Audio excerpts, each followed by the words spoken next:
Okay, may mudto na usab kanatong tanan Luzon, Visayas, Mindanao. Mayong mudto Philippines, may mudto world, may mudto universe. Ana na punta mga higala, dili nga tong tulumanon sa kahanginan CONA Catechesis on Air. O ako lang gihapon kini mahigala inyong ubos nga lagad, Reverendo Padre Edwin Academia Acab. Abino adlaw na usab karon nga unsa matarong adlaw mga higala. Adlaw nga Miyerkules, no? Pizza 27 na kini sa bulan sa Mayo. Uy, hapit na gid matapos mga higala. Magklase na po ni mga higala alang sa mga kabataan. Kay June pa magsugod na ang mga gitawag nato og kalihukan sa eskwelahan nato, no? Mga doon na mga kuan kana mga brigada eskwela, no? Mga brigada eskwela ang ato ang mga kabataan, no? Alang sa pagbukas gyud sa klase niining bulana sa Mayo. Bueno mga higala, padayon kita sa ato ang mga pagpangalagad niining kamudtuhon. Bueno arita mga higala sa ato ang Saint of the Day. Bueno May 27 ang ato karong Saint of the Day, walay lain kung dili si Saint Augustine of Canterbury, no? Saint Augustine of Canterbury. Abino kini si Saint Augustine of Canterbury, kuang kini siya, usa kini siya ka Italian, no?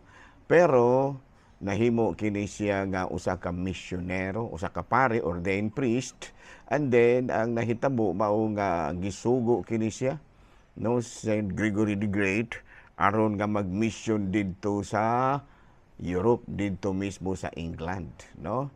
So niya didto iyaha nga na kuan gyud, iyaha nga nasangyawan ang mga Saxons, no, mga Anglo-Saxons, o gani matud pa na kuan na promote niya ang monasticism dito, no?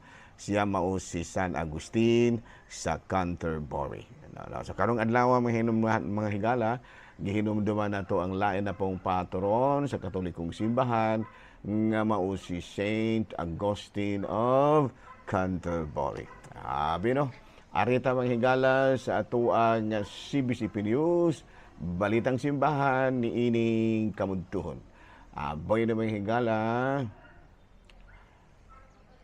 ari kita sa ato ang balitang simbahan, no? Si Bishop, no, Alminasa, no, matud pa diri sa ato ang balita, si Bishop Alminasa, iya nga gikuan, iya hagyud nga kanang gisaway, no, ang nagpanghitabo nga pagpamutol og kahoy dito sa Manila mga higala alang sa nga mao'y mag-abri sa usa ka expressway project, no? Munay nahimo nga unod sa iyahang pagsaway, no? Kay kini si Bishop Alminasa, siya man ang in charge lagi ni ining kanikupan, no? Muna nga hugot nga gisaway ni Archbishop Alminasa ang nahitabo nga pagpamutol og kahoy didto sa usa ka expressway project didto sa Manila.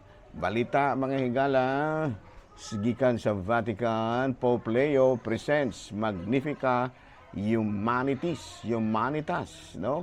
Calling for disarmament of AI, no? AI, usa man ang AI, artificial intelligence, no? Kay murag gigamit karon mga higala ang AI, no? Kinibitang paggamit sa artificial intelligence to place family at the service of humanity. Ayan, no? So, bana nga pagkakaroon mahigala, gitipon, naghimo yun usa ka encyclical kini si Pope Leo XIV nga maoy naghatag usab og gamay nga pag matud pa kining sa ato pa na gikuan ba mura ba og gipugnan, no, ang pagkaylap ni ining AI nga usahay gigamit tinuon sa dili mayong katuyuan. Ano? So mao kadto mga higala mga balitang simbahanon ni ining kamudtuhon ug ari na ta mga higala sa ato ang catechism. Abay no, ang atong catechism karon mga higala ato pod nga gamay nga hisgut-hisgutan gyud ang pangutana ba. Did Satan fully understood that Jesus was God? Kining panulay ba, si Lucifer ba, nakaila ba po dagway ni kang Kristo nga Diyos? No? Kay basin bag, wala ni siya kaila. Bay no, kung si San Pablo mo ay pasultihon, sa iyahang sulat ngadto sa unang sulat sa taga-Korinto, Kapitulo 2, versikulo 8, matud pa ni San Pablo, ug walay pangulo ni ining kalibutana nga nasayod sa maong kaalam. Kay kung nasayod pa nila niini, dili unta nila ilansang sa krus si Kristo ang Ginoo sa himaya. Sa ato pa ang mismong panulay wala makaila. No, kay kung nakabalo pa ni sila nga nakabalo pa ni si Kristo nga kining mga panulay nga mga hadlok to, pero wala makabalo, no, matud pa ni na sa higayon ba nga ilahang gilansang sa krus si Kristo, iyahang matud pa kuan ba kanang iya habang giprovoke o gihagit ang mga pangulo sa kalibutan nga ilansang gyud sa krus si Kristo, mismo ang panulay wala makaila kaniya. Pero sa Mateo Kapitulo 4 versikulo 6, kini nagkanayon sa diha bang gipangutana ba si Kristo sa panulay ba, katubang the temptation ba, katubang gitintal si Jesus, giingnan nga, kung ikaw anak sa Dios, ambak ngadto sa ubos, kay nag-ingon ang kasulatan nga mutunga ang mga anghel ug sapnayon kanila. Ano? Paano sa may tubag ni Jesus sa versikulo 7, nagkanayon si Jesus, ayaw tintala ang Ginoo nga imong Dios. Sa to pa sa diha nga gitistingan, no, gitistingan man gyud mahigala sa panulay si Kristo kung Dios ba gyud agway ni. So iya ang gitistingan aron mailhan nato ni og Dios ba gyud agway ni isang tawhana.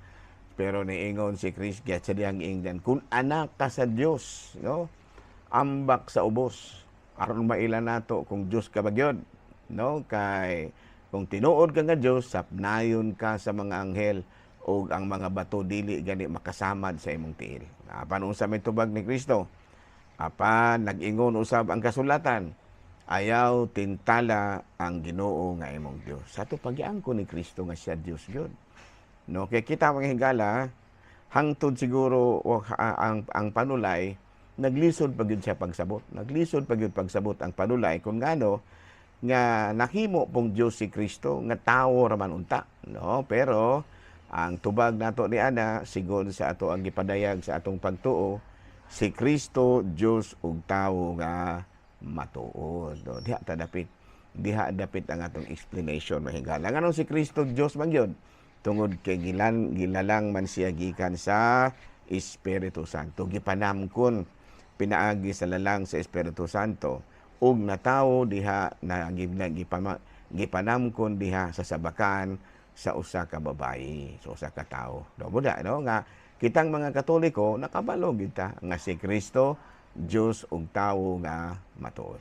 Pero ang panulay naglibong maglisod gyud pagsabot ang kuan, maglisod pagsabot ang kining gitawag natong panulay, no, kay iya pa man gyud ganing gitintal pa man gyud gani niya si Kristo ug iyang giingnan nga kung anak ka sa Dios, ambak sa ubos. Apan unsa may gitubag ni Kristo? Apan nag-ingon usab ang kasulatan, ayaw og tintala ang Ginoo nga imong Dios. So diha ta dapit magdaog, no? So bala nga kitang mga Katoliko, we fully understood that Jesus is God. No, nakasabot kita pag-ayo ni ana. Kaya ngano man usa sa mga rason nganong moingon gyud nga si Kristo Dios ug tawo nga matuod, mao nga gipanamkon siya sa lalang sa Espiritu Santo o gipanganak pinaagi sa usa ka babae. Sa ato pa usa kini kagamatuoran nga si Kristo Dios ug tawo nga matuod. Dunay pipila nga dili kan Arianism ba?